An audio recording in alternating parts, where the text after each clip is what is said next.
ప్రభువు నామమునకు మహిమ కలుగునుగాక. ఈ ఉదయకాలము మీకందరికీ వందనాలు తెలియచేస్తున్నాను. ఈ దినము మిమ్ములను బలపరచు దేవుని మాట. నిజముగా మొరపెట్టు వారికందరికీ యెహోవా సమీపముగా ఉన్నాడు.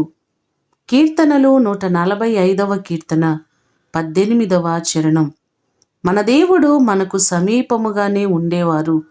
ఆయన ఎక్కడో మన మనవులు మొరలు వినబడనంత దూరములో ఉండరు, కానీ ఆయన మన ప్రక్కనే ఉండి మన ప్రార్థనలను ఆలకించుచున్నారు. ఎవరైతే ఆయనకు నిజముగా మొరపెడతారో వారికి సమీపముగా ఉండి సమాధానం ఇచ్చే గొప్ప దేవుడు. ఇశ్రాయేలు ప్రజలు పడుతున్న ఇబ్బందులలో వారు ఆయనకు మొరపెట్టగా ఆయన వారి పక్షముగా దిగి వచ్చినట్లుగా మనము నిర్గమాకాండంలో చూడగలం.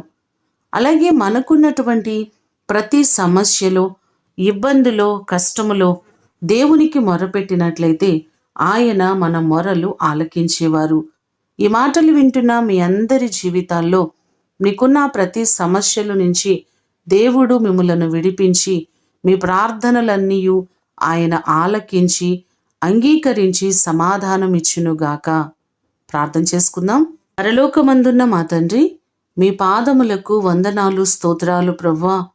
మీరు మా మనవులను ఆలకించే దేవుడవు.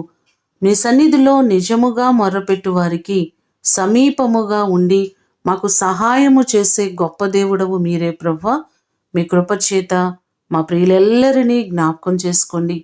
ఎవరు ఏ సమస్యల కొరకు మీ సన్నిధిలో మొర్రపెట్టుచున్నారో వారి మొరలన్నిటినీ ఆలకించి వారికి గొప్ప మేలును మీరు కలుగు చేయండి.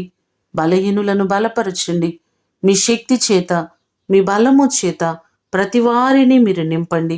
ఈ దినము కొరకు వందనాలు, కృతజ్ఞతలు మీకు తెలియచేస్తూ యేసు అతి శ్రేష్టమైన నామమున అడిగి వేడుకొని పొందియున్నాము తండ్రి. ఆమేన్. దేవుడు మిమ్ములను దీవించునుగాక.